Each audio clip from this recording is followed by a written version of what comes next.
ये कहानी अलादीन नाम के एक राजा के ऊपर आधारित है जो दिमाग से पूरी तरह पैदल होता है। अब पूरी तरह बेवकूफ होने की वजह से वो अपने देश में क्या क्या कारनामे करता है, ये हम आज की इस एक्सप्लेनेशन में देखने वाले हैं। आज मैं जिस फिल्म को एक्सप्लेन करने वाला हूँ उसका नाम है द डिक्टेटर और ये फिल्म 2012 में रिलीज हुई थी। मूवी की शुरुआत में हमें एक काल्पनिक देश वाडिया दिखाया जाता है। वाडिया में एक बच्चे का जन्म होता है जिसका नाम अलादीन रखा जाता है। अलादीन के जन्म के बाद से ही उसकी माँ को मार दिया जाता है और इसके कुछ सालों बाद ही उसके बाप की भी हत्या कर दी जाती है और अब सिर्फ 7 साल की उम्र में अलादीन वाडिया का राजा बन जाता है। इसके बाद सीन यहीं कट होता है और हम कुछ साल बाद का सीन देखते हैं जहाँ अलादीन अब बड़ा हो चुका है।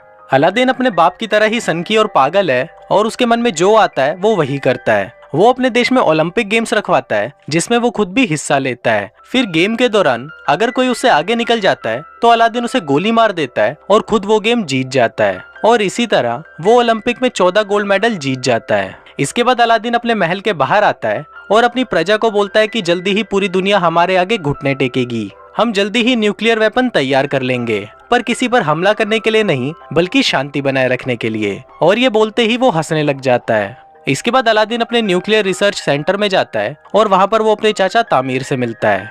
फिर वो दोनों अंदर जाते हैं और वहाँ अलादीन देखता है कि उसकी मिसाइल बहुत ही छोटी बनी है। अब ये देखकर अलादीन को बहुत गुस्सा आ जाता है और वो अपने साइंटिस्ट नदाल को बुलाने के लिए बोलता है। पर इस पर बाकी के साइंटिस्ट उसे बताते हैं कि जब आप पिछली बार यहाँ पर आए थे तो आपने नदाल को मरवा दिया था। अलादीन को इस बारे में कुछ याद नहीं होता, पर जब वो अपने दिमाग पर जोर डालता है तब उसे याद आता है कि जब वो 2 साल पहले यहाँ पर आया था तो उसने अपने साइंटिस्ट नदाल को मरवा दिया था। अब फिल्म वापस प्रेजेंट में आती है और एक साइंटिस्ट अलादीन को बोलता है कि शायद आप ये बात भूल गए थे, पर इस पर अलादीन हंसते हुए उसे बोलता है कि मैं भूला नहीं था और फिर वो उस साइंटिस्ट को भी मरवा देता है। इसके बाद अलादीन वापस अपने महल में आ जाता है जहाँ पर उसकी सिक्योरिटी में सिर्फ लड़कियां होती हैं। दरअसल अलादीन अपनी सिक्योरिटी के लिए सिर्फ लड़कियां ही रखता है ताकि बाद में वो उन्हें बचा सके। फिर जब अलादीन अपनी कार से बाहर निकलता है तभी वहाँ एक आदमी आकर उसे गोली मार देता है, पर बाद में हमें पता चलता है कि ये आदमी अलादीन नहीं बल्कि उसका डुप्लीकेट था। दरअसल अलादीन हमेशा ही अपने साथ एक डुप्लीकेट रखता है ताकि जब भी उस पर हमला हो तो हमेशा उसका डुप्लीकेट ही मारा जाए। अलादीन दिमाग से इतना चूतिया होता है कि वो अपनी डुप्लीकेट की लाश को उठने के लिए बोलता है और फिर जब वो लाश नहीं उठती तो अलादीन अपने अंकल को इशारा करता है कि इसे भी मरवा दो।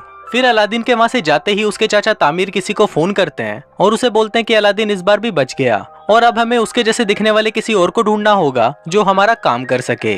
अब ये देखकर हम व्यूवर्स को पता चल जाता है कि अलादीन को उसके चाचा तामीर ही मरवाना चाहते हैं ताकि वाडिया की पूरी सत्ता उनके हाथों में आ सके।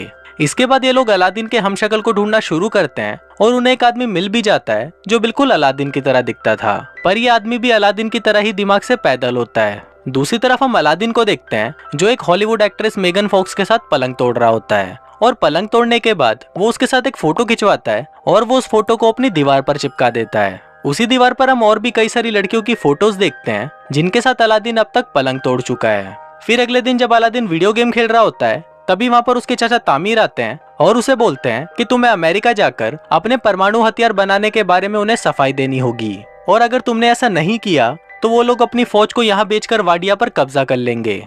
अब ये सुनकर अलादीन डिसाइड करता है कि वो अमेरिका जाएगा।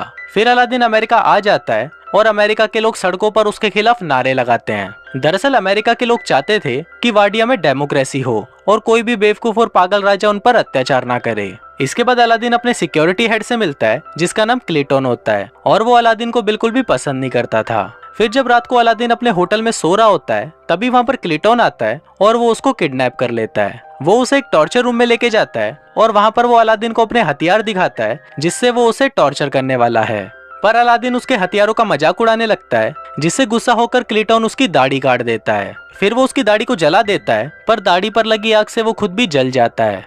दूसरी तरफ अलादीन भी खुद को रस्सियों से आजाद कर लेता है और वहाँ से भाग जाता है। अब अलादीन की दाढ़ी कट जाने की वजह से कोई भी उसे पहचान नहीं सकता था। फिर अगले दिन अलादीन उसी जगह जाता है जहाँ पर उसे भाषण देना था। तभी वो वहाँ पर देखता है कि उसका हमशक्ल उसके चाचा तामीर के साथ वहाँ पर भाषण देने के लिए जा रहा है और अब अलादीन ये सब देखकर समझ जाता है कि ये सारा खेल उसके चाचा तामीर का है। अब अलादीन को बहुत ज्यादा गुस्सा आ जाता है और वो रेलिंग तोड़कर अंदर जाने की कोशिश करता है, पर तभी सिक्योरिटी उस पर हमला कर देती है और वो नीचे गिर जाता है। तभी वहाँ पर जोई नाम की एक लड़की आती है और वो उसे स्कूटी पर बिठाकर वहाँ से ले जाती है। इसके बाद जोई उसे अपनी दुकान पर लेके जाती है जहाँ पर वो काम करती थी। जोई अलादीन को कुछ कपड़े देती है और उसे पूछते है कि क्या तुम मेरी दुकान पर काम करोगे, पर इस पर अलादीन उसे बोलता है कि मैं चूतियों के साथ काम नहीं करता और ये बोलकर वो वहाँ से चला जाता है। अब अलादीन सड़कों पर भटक रहा होता है और तभी वहाँ उसे नदाल दिखता है, जिसे उसने कई सालों पहले मरवा दिया था। अलादीन नदाल को जिंदा देखकर हैरान हो जाता है और वो उसका पीछा करने लगता है। पीछा करते हुए अलादीन एक बार में पहुंच जाता है जहाँ पर सिर्फ वही लोग आते थे जो अलादीन से नफरत करते थे। तभी वहाँ पर काम करने वाला एक आदमी अलादीन को पहचान लेता है और वो सभी को बता देता है कि ये अलादीन है। दरअसल उस बार में जितने भी लोग थे उन सभी को अलादीन ने मरवा दिया था, पर उनमें से कोई भी मरा नहीं था और वो सब भागकर अमेरिका आ गए थे। इसके बाद वो सभी अलादीन को पकड़ लेते हैं और उसे मारने की कोशिश करते हैं। वो अलादीन को टपकाने ही वाले होते हैं कि तभी वहाँ पर नदाल आ जाता है और उन सभी को बोलता है कि ये मेरा कजन है। दरअसल यहाँ पर नदाल ने अलादीन को पहचान लिया था। इसके बाद नदाल उससे पूछता है कि तुम यहाँ पर क्या कर रहे हो, तो अलादीन उसे बताता है कि उसके चाचा तामिर ने उसे धोखा दिया और वो वाडिया पर कब्जा करना चाहते हैं। फिर अलादीन नदाल को बोलता है कि तुम्हें मेरी हेल्प करनी होगी, जिस पर नदाल मान तो जाता है, पर वो उसे बोलता है कि मुझे मेरी नौकरी वापस चाहिए, जिस पर अलादीन भी मान जाता है। फिर अगले दिन अलादीन और नदाल उस होटल के पास जाते हैं जहाँ पर अलादीन का हमशक्ल रहता है। तभी वहाँ पर अलादीन जोई को देखता है और उससे छुपने लगता है। फिर नदाल उसे पूछता है कि तुम ऐसा क्यों कर रहे हो, तो अलादीन उसे बताता है कि मुझे वो लड़की बिल्कुल भी पसंद नहीं है, जिस पर नदाल उसे बोलता है कि अगर तुम इस लड़की को जानते हो तो उसकी मदद से हम इस होटल में आसानी से पहुंच सकते हैं। अब अलादीन ना चाहते हुए भी जोई की शॉप में काम करने लगता है, पर वहाँ पर वो ढंग से काम करने की बजाय सभी चीजों को बिगाड़ देता है। फिर अलादीन को नदाल का कॉल आता है और वो उसे बताता है कि मैंने सारा प्लान बना लिया है, हम कैंटीन के सामान के बहाने से उस होटल में जाएंगे और वहाँ पर नकली अलादीन को हटाकर उसकी जगह असली अलादीन को ले आएंगे।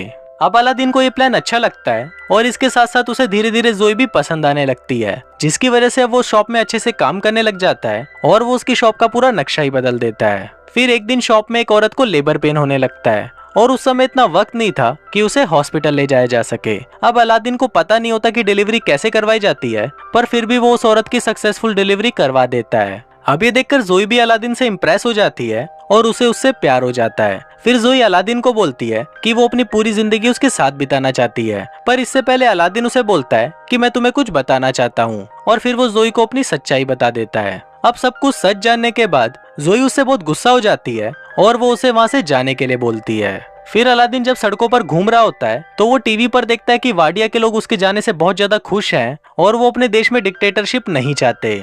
अब ये सब देखकर अलादीन को लगता है कि शायद उसे कोई भी पसंद नहीं करता, इसलिए वो डिसाइड करता है कि वो अपनी जान दे देगा। फिर वो एक पुल से कूदकर अपनी जान देने ही वाला होता है कि तभी वहाँ पर नदाल आ जाता है और उसे समझाने लगता है। अब अलादीन भी नदाल की बात को मान जाता है और वो अपने मरने का प्लान कैंसिल कर देता है। फिर अगले दिन अलादीन नदाल के साथ मिलकर बहुत ही मुश्किल से उस होटल के कमरे में चला जाता है और वहाँ पर वो नकली अलादीन को भगाकर खुद उसकी जगह ले लेता है। इसके बाद अलादीन उस मंच पर जाता है जहाँ पर आज वाडिया का नया संविधान पढ़ा जाना है। इसी दौरान अलादीन उस पेपर को फाड़ देता है जिसमें लिखा था कि वाडिया में अब डेमोक्रेसी चलेगी। फिर अलादीन ये बोलने ही वाला होता है कि वाडिया में हमेशा डिक्टेटरशिप चलेगी, पर तभी वहाँ पर जोई आ जाती है और उसको देखते ही अलादीन अपना मन बदल देता है और वो ऐलान करता है कि वाडिया में अब डिक्टेटरशिप नहीं होगी, बल्कि वहाँ पर सिर्फ डेमोक्रेसी होगी। अब ये सुनकर सभी लोग खुश हो जाते हैं, पर तभी वहाँ पर तामिर अलादीन पर गोली चला देता है। अब वो गोली अलादीन को लगने ही वाली होती है, पर तभी वहाँ पर उसका हमशक्ल आ जाता है और वो गोली उसको लग जाती है। इसके बाद अलादीन जोई को भी अपने साथ वाडिया ले जाता है और उसके साथ शादी कर लेता है। शादी के दौरान जोई उसे बताती है कि वो एक जूइश है, जिसको सुनकर अलादीन को बिल्कुल भी अच्छा नहीं लगता और वो जोई को भी मरवाने के लिए बोल देता है। और कुछ इसी तरह से ये फिल्म यहीं खत्म हो जाती है।